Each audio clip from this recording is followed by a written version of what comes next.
Looking for a great hosting solution? Check our website for prices.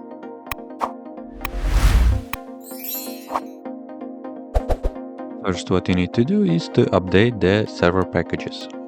You can do this by the following command.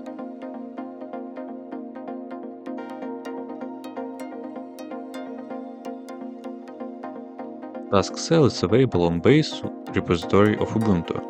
So install Tasksel on Ubuntu with the following command.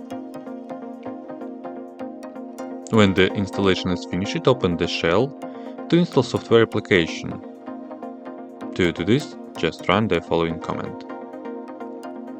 That command will open interface of software selection to choose what you want to install by selecting a predefined collection of belong software.